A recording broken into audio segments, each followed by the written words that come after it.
Hello guys, welcome back to your own YouTube channel that is the nomenclature foundation.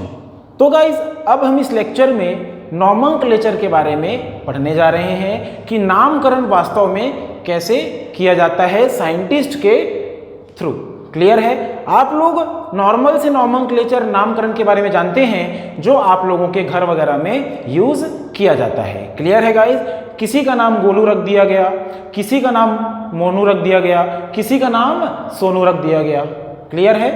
तो इस प्रकार के नाम रख दिए जाते हैं और किसी का ऑफिशियल नेम क्या है, कुछ दूसरा है, और निक नेम भी रख दिए जाते हैं। तो उस व्यक्ति को पहचानने में क्या हो जाती है, यूनिवर्सल लेवल पे दिक्कत हो जाती है।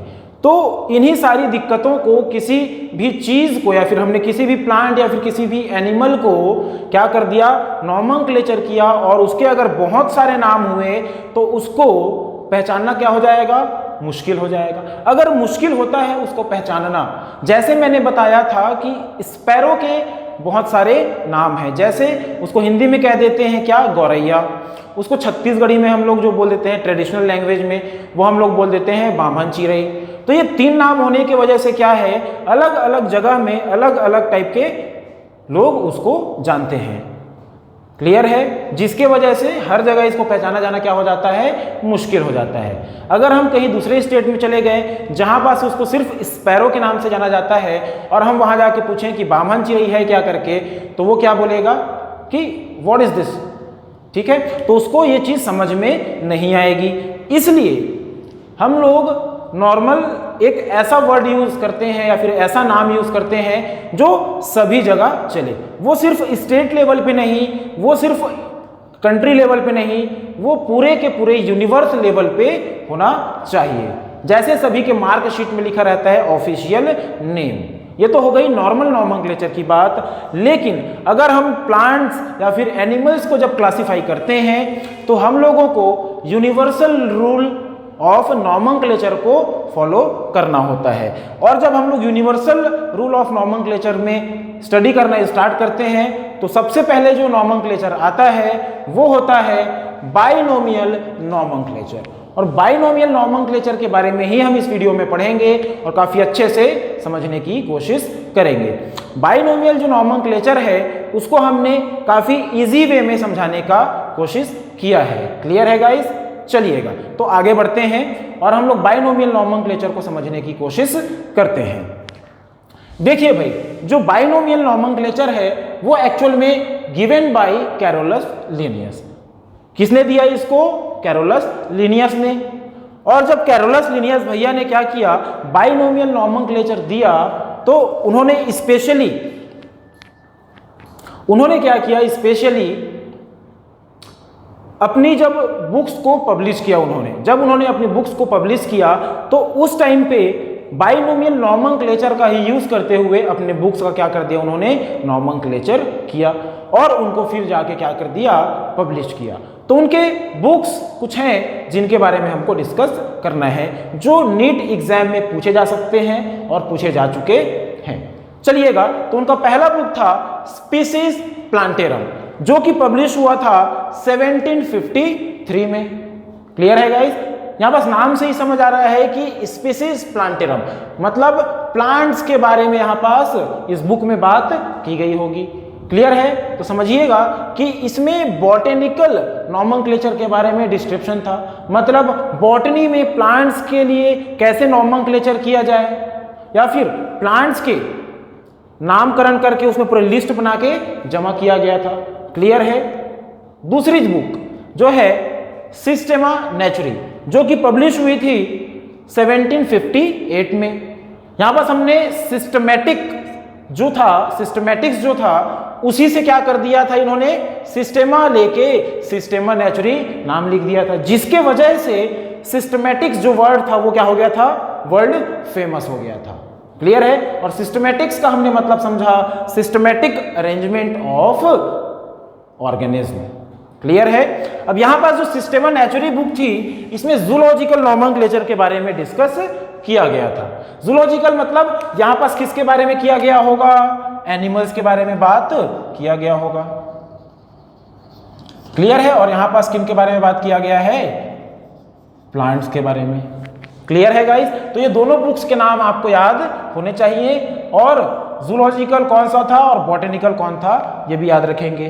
क्लियर है गाइस? चलिएगा, अब हम लोग जो यूनिवर्सल रूल है बाइनोमियल नॉमेनक्लेचर करने के लिए उन रूल्स की ओर हम लोग बढ़ते हैं और देखते हैं कि बाइनोमियल नॉमेनक्लेचर एक्चुअल में कैसे किया जाता है। तो पहला जो नियम है उसकी ओर बढ़ते हैं और देखते हैं। Biological name should be given in Latin word, Latin word में दिया होना चाहिए, and written as italic.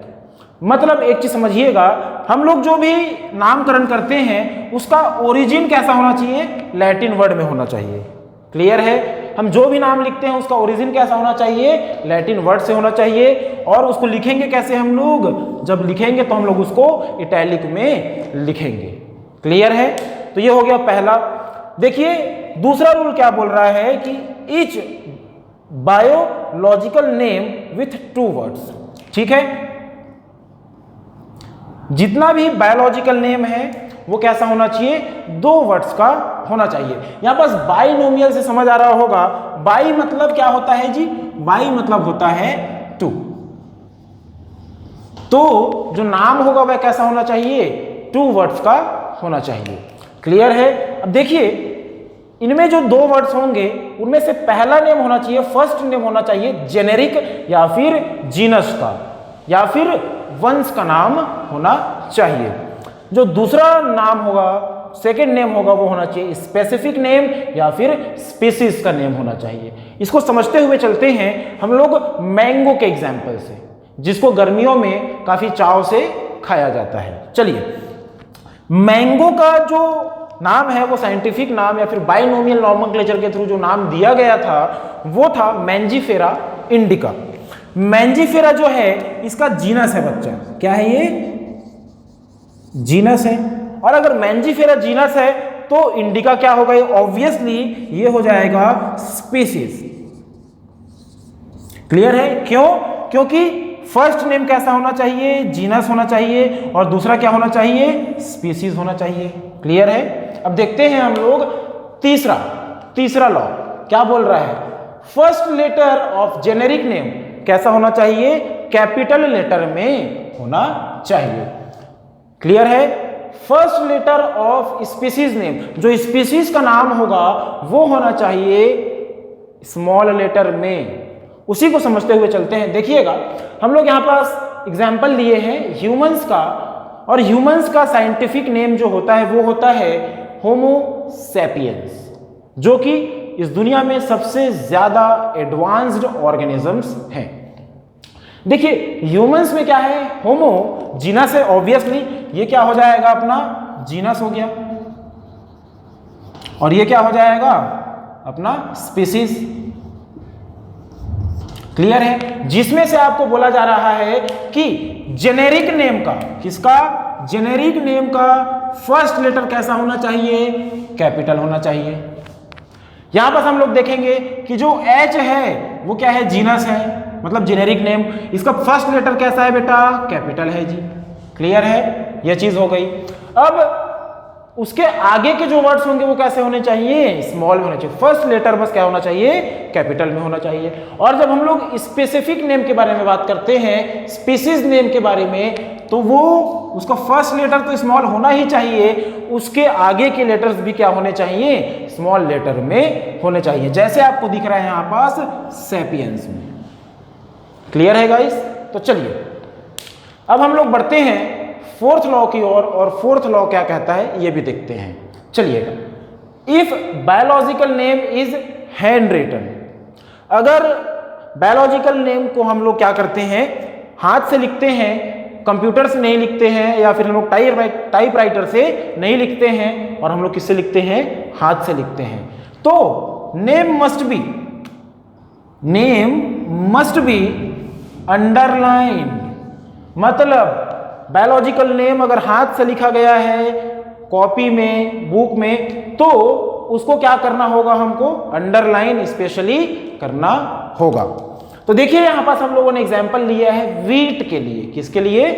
Wheat के लिए। गेहूं जिसको कहते हैं, गेहूं का साइंटिफिक नेम होता है ट्राइटिकम एस्टिवम, जिसमें से ट्राइटिकम क्या होगा, ऑब्वियसली जीनस होगा, और एस्टिवम क्या होगा बच्चों, अपना स्पीसीज होगा। तो यहां पास जब हम लोग नामकरण करते हैं तो इनको हम लोग क्या कर देते हैं, ऐसे अंडरलाइन कर देते हैं। तो ये क्या हो जाता है हमारा फोर्थ रूल। अब आगे देखते हैं कि फिफ्थ रूल क्या बोल रहा है। फिफ्थ रूल ये बोल रहा है कि genus and species name never be same in plants. मतलब जीनस और स्पीसीज का जब हम लोग अगर किसी प्लांट में नामकरण कर रहे हैं तो जीनस और स्पीसीज दोनों सेम नहीं हो सकते, क्लियर है। लेकिन but in animals both can be same. Genus और स्पीसीज दोनों किन में सेम हो सकते हैं, एनिमल्स में, बट प्लांट्स में बिल्कुल भी नहीं हो सकते। एग्जाम्पल्स के थ्रू समझते हैं तो देखिएगा, यहां पास एग्जाम्पल लिया गया है वीट के बारे में। वीट का एग्जाम्पल लिया है हमने, यहां पास लिखा है ट्राइटिकम ट्राइटिकम, लेकिन गेहूं का एक्चुअल नाम क्या होता है, ट्राइटिकम एस्टिवम, क्लियर है। तो यहां पास ये नाम कैसा हो जाएगा, गलत हो जाएगा। क्यों, क्योंकि इनमें स्पीसीज और जीनस नेम क्या नहीं हो सकते, सेम नहीं हो सकते। किनमें भाई, प्लांट्स में कभी भी सेम नहीं हो सकते, क्लियर है। अब दूसरी चीज देखते हैं, in animals both can be same. दोनों नाम एनिमल्स में सेम हो सकते हैं। एग्जाम्पल के थ्रू समझने की कोशिश करते हैं। एग्जाम्पल नंबर फर्स्ट है इंडियन कोबरा। एनिमल्स के लिए है इंडियन कोबरा। जो कोबरा स्नेक होता है उसका नाम होता है साइंटिफिक नाजा नाजा, क्लियर है। यहां पास क्या हुआ है भाई, देखिए यहां पास जेनेरिक और स्पेसिफिक दोनों नेम कैसे हैं, सेम हैं, फिर भी ये क्या हो जाएंगे, सही होंगे। क्यों, क्योंकि एनिमल्स में दोनों सेम हो सकते हैं। क्यों, क्योंकि ये यूनिवर्सल रूल है, ठीक है। चलिए दूसरा एग्जांपल देखते हैं ब्लैक रैट के बारे में, जो काला चूहा होता है उसके बारे में। इसका साइंटिफिक नेम होता है रेटस रेटस। रेटस रेटस दोनों क्या है, जेनेरिक और स्पेसिफिक दोनों के दोनों नेम कैसे हैं भाई, सेम है, क्लियर है गाइस। तो ये बात हो गई।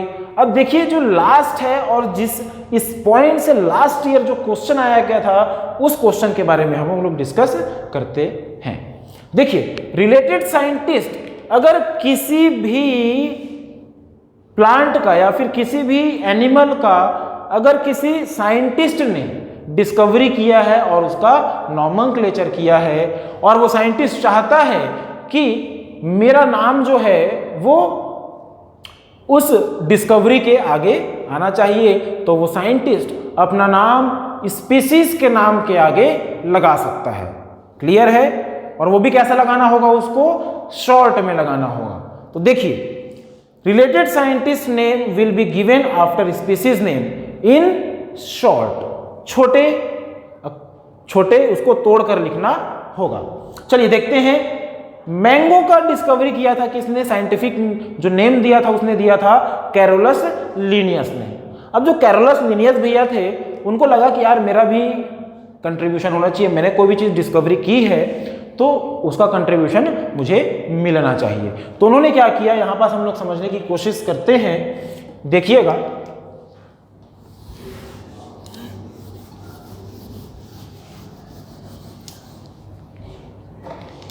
क्या किया था उन्होंने, मैंजीफेरा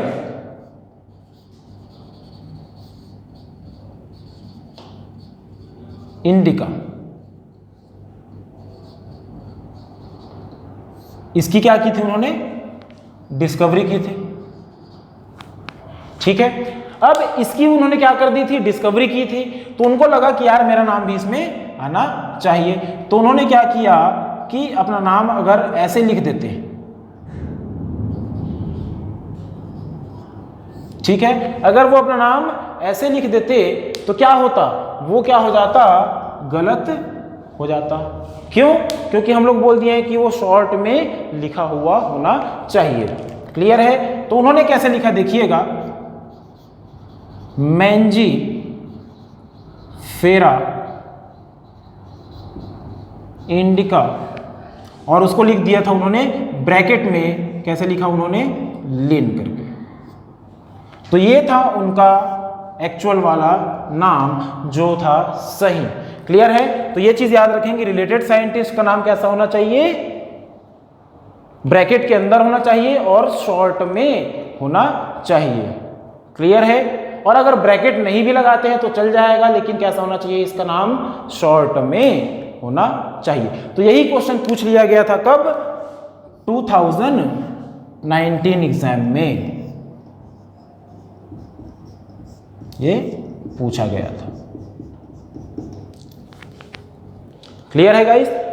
अब हम लोग पढ़ेंगे टैक्सोनॉमिक कैटेगरीज के बारे में। तो एक्चुअल में टैक्सोनॉमिक कैटेगरीज क्या होते हैं इसके बारे में हम लोग डिस्कस करते हैं। चलिएगा देखते हैं कि टैक्सोनॉमिक कैटेगरीज क्या है। टैक्सोनॉमिक कैटेगरीज और rank is the hierarchy step of classification. मतलब क्या है कि स्टेप्स को ही हम लोग क्या बोल दे रहे हैं, या फिर पर्टिकुलर रैंक को क्या बोल दे रहे हैं, क्या बोल दे रहे हैं भाई, टैक्सोनॉमिक कैटेगरीज।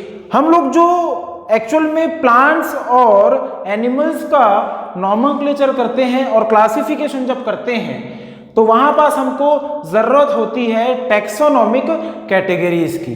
क्लियर है गाइस? उनके बारे में हम लोग हल्का सा और डिस्कस करते हैं। Taxonomic categories belong with particular rank. वो क्या होते हैं, पर्टिकुलर रैंक होते हैं। जैसे आप लोग सुने होंगे कि जो पुलिस ऑफिसर्स होते हैं उनके जो कंधे होते हैं वहां पास स्टार्स लगे होते हैं। क्लियर है गाइस? तो यहां पास अगर 1 स्टार है तो उसको क्या बोल देते हैं, ASI। ठीक है? उसके बाद फिर क्या बोल देते हैं, 2 स्टार होता है उसको SI बोल देते हैं, और जो अपने पास 3 स्टार होता है उसको क्या बोल देते हैं अपन, TI बोल देते हैं। क्लियर है गाइस? तो ये चीजें हैं। तो असिस्टेंट और ये क्या हो गया, जो भी चीजें हैं ये चीज आप लोग समझ गए। तो इनमें क्या है, एक लेवल है या फिर रैंक। ये रैंक फर्स्ट है, ये सेकंड है और ये थर्ड है, जितना हमने यहां पास डिस्कस किया है उसमें।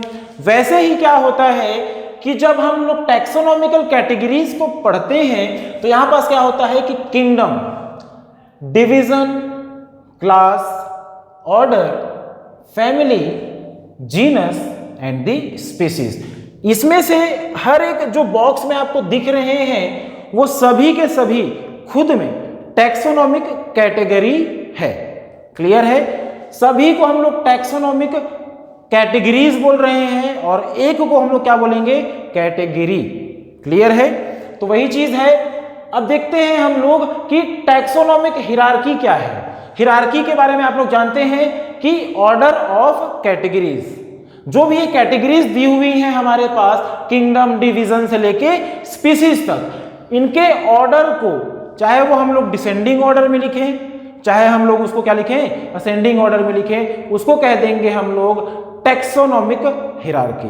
तो चलिएगा कुछ इंपॉर्टेंट चीजें हैं जहां से क्वेश्चन आते हैं उसके बारे में भी डिस्कस करते हैं। एक क्वेश्चन पूछा जाता है बच्चों कि विच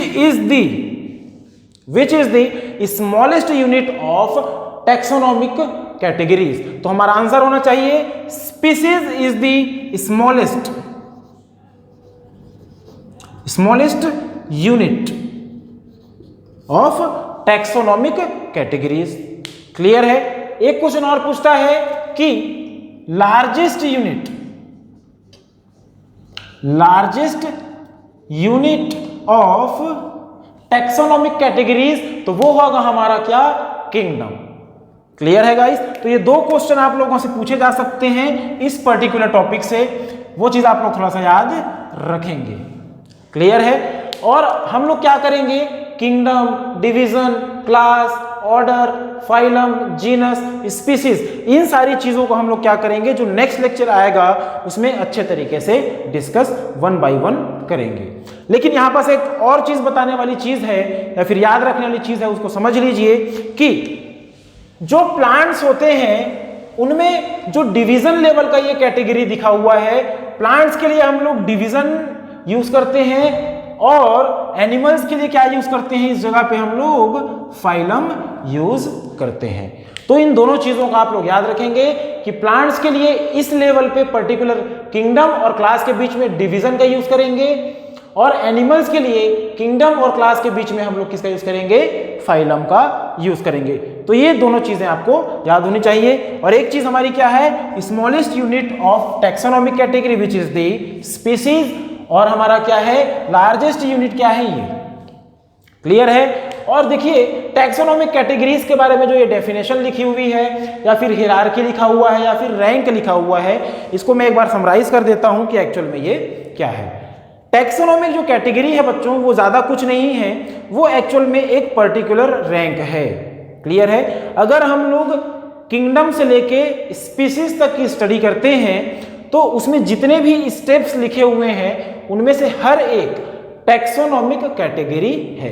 आप लोगों को प्रीवियस लेक्चर में मैंने टैक्सोनॉमी के बारे में बताया था, तो आप लोग समझ गए होंगे कि टैक्सोनॉमिक कैटेगरीज में हम लोग इसको डिस्कस करते हैं। अब हम लोग क्या करेंगे, जब हम लोग नेक्स्ट लेक्चर में मिलेंगे तो हम लोग डिस्कस करेंगे कि भाई स्पीसीज है ना, स्पीसीज एक्चुअल में क्या होता है, जीनस क्या होता है, फैमिली क्या होता है, और ये सारी चीजें क्या क्या होती हैं। इन सारी चीजों को हम लोग क्या करेंगे, डिस्कस करेंगे नेक्स्ट लेक्चर में। और हर एक चीज के लिए एग्जाम्पल्स के थ्रू, मल्टीपल एग्जाम्पल्स के थ्रू आप लोगों को समझाया जाएगा।